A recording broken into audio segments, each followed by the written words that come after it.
அன்னக்கிளி திரைப்படத்தில் ஆரம்பித்த இசைஞானி இளையராஜாவின் திரை இசை பொன்விழாவை கொண்டாடும் இளையராஜா 50 ஜூன் 28ஆம் தேதி ஜெர்மனி எசன் குரூக்க ஹாலையில் கங்கை அமரன், SPP சரண், மதுபாலகிருஷ்ணன், ஸ்வேதா மோகன், ஹரிச்சரன், யுகேந்திரன், முகேஷ் ஆகியோருடன் இசை ஞானி இளையராஜா.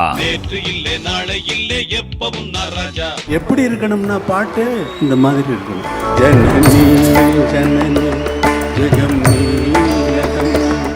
தமிழ் காட்சி ஊடகத்திற்கு நீங்கள் வழங்கி வருகின்ற ஆதரவுக்கு எமது நன்றியை தெரிவித்துக் கொள்கின்றோம்.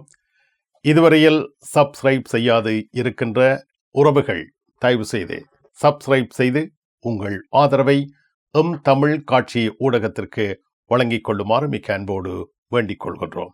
மிக்க நன்றி.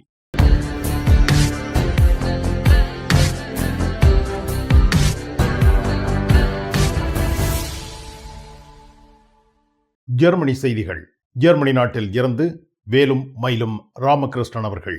எந்தமிழ் உறவுகளே வணக்கம். ஜெர்மனியில் பணியாற்றும் வைத்தியர்களில் அதிகமானவர்கள் வெளிநாட்டவர்கள் என புள்ளி விவரம் வெளியாகியுள்ளது. ஜெர்மன் நாட்டில் வைத்தியராக கடமையாற்றுகின்ற வெளிநாட்டவர்கள் எண்ணிக்கை உயர்வடைந்துள்ளதாக ஜெர்மன் புள்ளிவிவர திணைக்களம் வெளியிட்டுள்ள அறிக்கையில் தெரிவிக்கப்பட்டுள்ளது.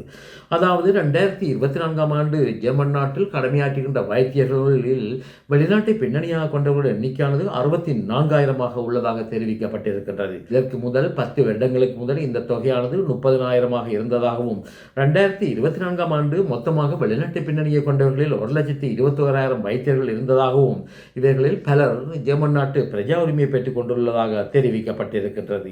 இதே வேளையில் இவ்வாறு வெளிநாட்டவர்களை நாங்கள் எடுக்கும் பொழுது சிறிய நாட்டிலிருந்து வந்து ஜெர்மன் நாட்டில் அகதியாக விண்ணப்பம் மேற்கொண்டு பின்னர் வைத்தியராக கடமையாற்றியுள்ள எண்ணிக்கையில் உயர்வு ஏற்பட்டுள்ளதாக தெரிவிக்கப்பட்டுள்ளது. 2024ஆம் ஆண்டு இவ்வையாக 800 சிறிய நாட்டு வைத்தியர்கள் ஜெர்மன் நாட்டின் வைத்தியத்துறைக்கு தகுதியான நபராக காணப்பட்டுள்ளதாகவும் இதே வேளையில் பல் மருத்துவத்துறையில் 100 உபையான சிறிய நாட்டவர்கள் வைத்தியராக கடமை ஏற்றுள்ளதாக தெரிவிக்கப்பட்டிருக்கின்றது. இது எவ்வாறாக இருந்தாலும் தற்பொழுது ஜெர்மனுடைய நிர்வாகமானது வெளிநாட்டு வைத்தியர்களுடைய வைத்திய தலைமைகளை ஜெர்மன் நாட்டினுடைய வைத்திய தலைமைக்கு எவ்வாறு இருக்கின்றது என்பதையுடைய கணக்கீடு செய்கின்ற நடவடிக்கையானது துரிதப்படுத்தப்பட்டுள்ளதாகவும் தெரிவிக்கப்பட்டுள்ளது. ஜெர்மனி நாட்டின் நாடாளுமன்ற குழு ஒன்று தாய்வான் சென்றுள்ளது. ஜெர்மனியின் பாராளுமன்ற உறுப்பினர்கள் தாய்வான் நாட்டுக்கு விஜயம் ஒன்றை மேற்கொண்டுள்ளதாக தெரிவிக்கப்பட்டிருக்கின்றது. ஏற்கனவே சீனாவானது இந்த பாராளுமன்ற உறுப்பினர்களுடைய தாய்வான் நாட்டு விஜயத்தை கடுமையான முறையில் விமர்சனம் செய்துள்ள நிலையில் கூட இவ்வையாக பாராளுமன்ற உறுப்பினர்கள் தாய்வான் நாட்டை சென்றடைந்துள்ளதாக தெரிவிக்கப்பட்டிருக்கின்றது. அதாவது ஒரு சீனா கொள்கைக்கு எதிராக ஜெர்மன் அரசாங்கமானது நடந்து கொண்டு வருவதாக சீனா ஜெர்மன் மீது குற்றஞ்சாட்டியுள்ள நிலையில் இந்த விஜயம் நடைபெற்றுள்ளதாக தெரிவிக்கப்பட்டிருக்கின்றது. இது இவ்வாறு இருக்க இவ்வகையாக 5 பாராளுமன்ற உறுப்பினர்கள் தாய்வான் நாட்டுக்கு சென்றுள்ள நிலையில் சீனா நாட்டிற்கு ஜெர்மனியின் வர்த்தக அமைச்சர் விஜயம் ஒன்றை மேற்கொண்டுள்ளதாக தெரிவிக்கப்பட்டிருக்கின்றது. கத்தரினா ரைஹ் என்று சொல்லப்படுகின்ற ஜெர்மன் நாட்டின் வர்த்தக மந்திரி சீனாவினுடைய பல முதலீட்டாளர்களுடன் பேச்சுவார்த்தைகளை நடத்த உள்ளதாகவும் இங்கிருந்து வரும் செய்திகள் தெரிவிக்கின்றன. ஜெர்மனியில் குடியேறுகின்றவர்களுடைய எண்ணிக்கை குறைவடைந்து வருகின்றது.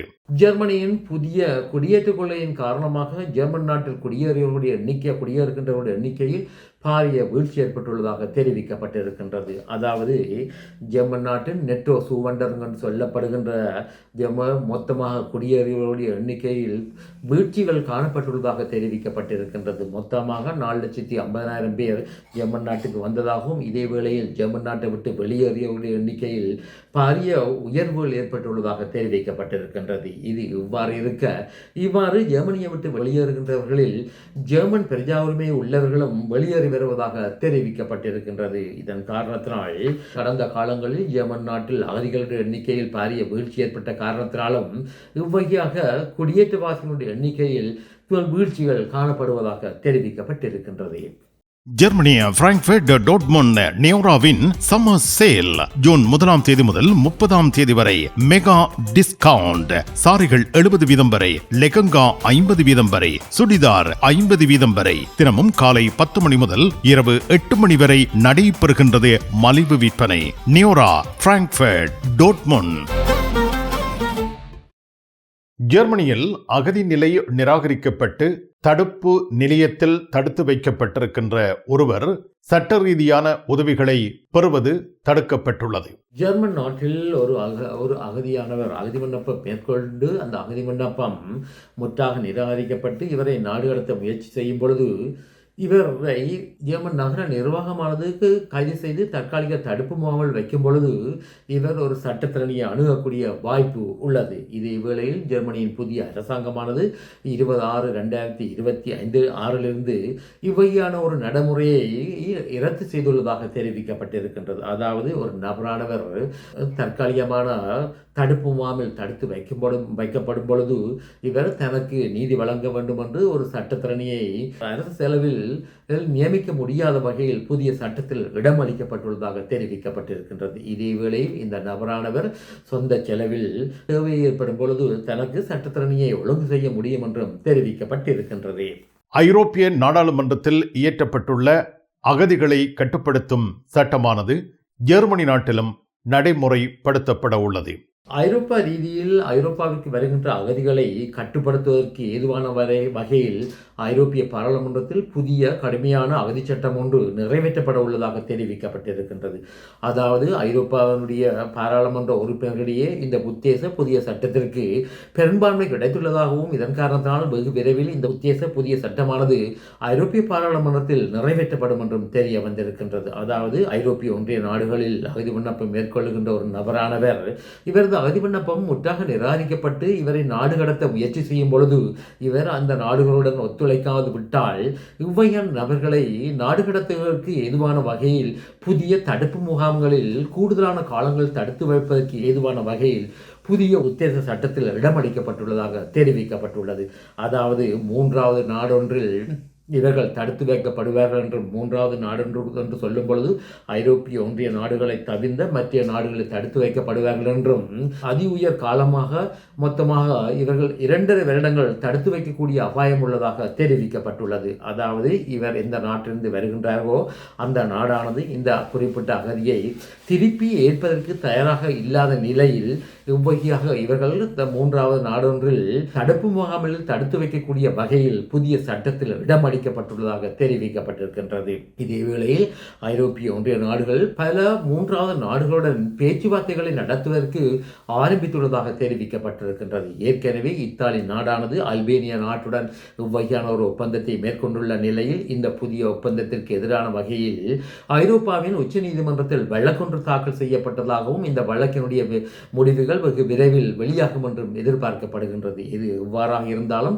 இது இவ்வகையான நிலைப்பாடு ஏற்கனவே ஐரோப்பாவினுடைய பாராளுமன்றத்தில் நிறைவேற்றாத காரணத்தினால் இவ்வகையான ஒரு வழக்கொன்று நடைபெற்று வருவதாகவும் இந்த புதிய உத்தேச சட்டமானது நடைமுறைக்கு வரும்பொழுது இவ்வாறு நிராகரிக்கப்பட்ட அகதிகளை மூன்றாவது நாடுகளில் வைத்து திருப்பி அனுப்பக்கூடிய அபாயம் உள்ளதாக சுட்டிக்காட்டப்பட்டுள்ளது. கடந்த ஆண்டு ஐரோப்பாவுக்கு வந்த அகதிகளுடைய எண்ணிக்கையில் பாரிய அளவு வீழ்ச்சி அடைந்துள்ளதாகவும் இதே வேளையில் நாடு கடத்தப்படுகின்றவருடைய எண்ணிக்கை அதிகரித்துள்ளதாக தெரிவிக்கப்பட்டிருக்கின்றது. ஜெர்மன் நாட்டில் கடந்த வைகாசி மாதம் வந்த அகதிகளுடைய எண்ணிக்கையானது 5332 உள்ளதாகவும் இந்த தொகையானது 2020 ஆண்டுக்கு பிறகு ஏற்பட்ட பாரிய வீழ்ச்சியாக கருதப்படுகின்றது. 2020 ஆண்டு கொரோனா காலங்களில் ஜெர்மன் நாட்டுக்கு வந்த அகதிகளுடைய எண்ணிக்கையில் பாரிய வீழ்ச்சி ஏற்பட்டதாகவும் அதன் பிற்பாடு தற்பொழுது இவ்வகையான ஒரு நிலை காணப்படுவதாகவும் சுட்டிக்காட்டப்பட்டுள்ளது. டோட்முண்டில் ராஜமுத்திரை எஸ்கே சில்க்ஸ் பாரடைஸ் உங்களுக்கு பிடித்தமான ஆடைகள் அனைத்தும் மாபெரும் மலிவு விற்பனை. ஒவ்வொரு சனிக்கிழமையும் அதிவிசேட மலிவு விற்பனை. விஜயம் செய்யுங்கள் எஸ்கே சில்க்ஸ் பாரடைஸ் டோட்முண்ட். இனி உலகச் செய்திகள். ஈரானுக்கும் அமெரிக்காவுக்கும் இடையில் வெகு விரைவில் சமாதான ஒப்பந்தம் ஒன்று நடைபெறலாம் என்று எதிர்பார்க்கப்பட்டிருந்த நிலையில் தற்பொழுது ஈரானானது இந்த சமாதான ஒப்பந்தத்தை இடைநிறுத்தி வைத்துள்ளதாக தெரிவிக்கப்பட்டிருக்கின்றது. அதாவது சமாதான ஒப்பந்தத்தை எட்டுவதற்குரிய பேச்சுவார்த்தையை தாம் இடைநிறுத்தி வைத்துள்ளதாகவும் அண்மை காலங்களாக அமெரிக்க அரச படையினர் குறிப்பாக விமானப்படையினர் ஹோமுஸ் நீரிணையில் உள்ள ஈரான் நாட்டினுடைய கடற்படை தளங்கள் மீது தாக்குதல் நடத்தியதனால் இவ்வகையாக ஈரான் அரசு முடிவை எடுத்துள்ளதாக தெரிவிக்கப்பட்டிருக்கின்றது. இது இவ்வாறு இருக்க இஸ்ரேலுடைய அரசாங்கமானது தென் லெபனான் மீது பாரிய தாக்குதலை மேற்கொண்டு லெபனான் நாட்டினுடைய தலைநகரின் பல பகுதிகளில் ஹிஸ்புல்லா தளங்கள் மீது தாக்குதலை மேற்கொண்டு வருவதாக தெரிவிக்கப்பட்டுள்ளது. இதுவரை இஸ்ரேலானது 8000க்கு மேற்பட்ட ஹிஸ்புல்லா போராளிகளை கொலை செய்துள்ளதாக தெரிவிக்கப்பட்டுள்ளது. இதே வேளையில் ஏற்கனவே காசா பிரதேசத்தில் 60% நிலப்பரப்பை தனது கட்டுப்பாட்டுக்குள் வைத்துள்ள இஸ்ரேலானது மேலும் 10% நிலப்பரப்பை காசாவில் இருந்து எடுத்து தனது கட்டுப்பாட்டுக்குள் கொண்டு வர உள்ளதாக தெரிவிக்கப்பட்டிருக்கின்றது. இதே வேளையில் இந்த 60% தனது கட்டுப்பாட்டுள்ள நிலப்பரப்பில் மீள் கட்டமைப்புகளை மேற்கொள்வதற்கு இஸ்ரேலானது முயற்சிகளை மேற்கொண்டு வருவதாகவும் ஹமாஸினுடைய கட்டுப்பாட்டுகள் இருக்கின்றவர்களை மீளவும் இப்பிரதேசத்தில் குடியேற்றம் செய்வதற்கு இஸ்ரேல் முயற்சிகளை மேற்கொண்டு வருவதாக தெரிவிக்கப்பட்டிருக்கின்றது. மிக்க நன்றி வேலும் மயிலும் ராமகிருஷ்ணன் அவர்களே. மீண்டும் சந்திப்போம். வணக்கம். அதெல்லாம் இருக்கட்டுமாப்பா, வீட்டு டிடி பாக்ஸ் இருக்கோ என்ன இல்லையோ? எனக்கு விசாக்கு முதல் டிடி பாக்ஸ் இருக்கும் இல்ல? சரி, ஓகே, பாய். நைட் எடுக்கிறேன் என்ன? சரியா இஞ்சி என்னடா வாங்கி விற்கிறாராம். என்ன இப்போ உலகம் டிடி பாக்ஸ் எல்லாம் இருந்திருக்கு? இல்லை, அவர் என்னன்னு சொன்னா ஃபுட் சிட்டி வச்சுக்கிறாரு தானே, இப்போ கொஞ்சம் பிஸியா இருப்பார். அவர் வீட்டை டிவியும் பார்க்குறீங்கள, அப்போ இப்போ நான் போறேன் தானே, இப்போ வாங்கி விற்பேன். மறந்துடாதீங்கோ, நீங்களும் வீட்டில் டிடி பாக்ஸ் வாங்கி வைங்க.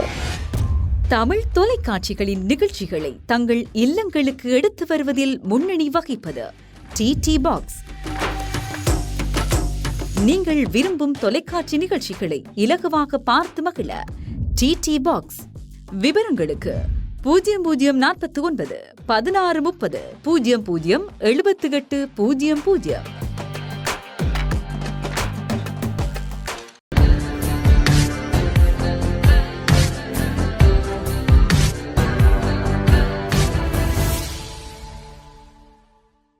ஜெர்மனியில் உங்கள் நண்பன் கோபரா ஞானம். நாகரிக நங்கிற்கும் ஆடவருக்கும் ஏற்ற நவீன ரக புடவைகளை ஜெர்மனியில் நாள்தோறும் அறிமுகம் செய்யும் கோபரா ஞானம் ஸ்தாபனத்தில் தரமான ஆடை திணுசுகளை எப்பொழுதும் மலிவு விலைகளில் பெற்றுக் கொள்ளலாம் என்பதை மறந்து விடாதீர்கள். கோபரா ஞானம் டாட்மண்ட்.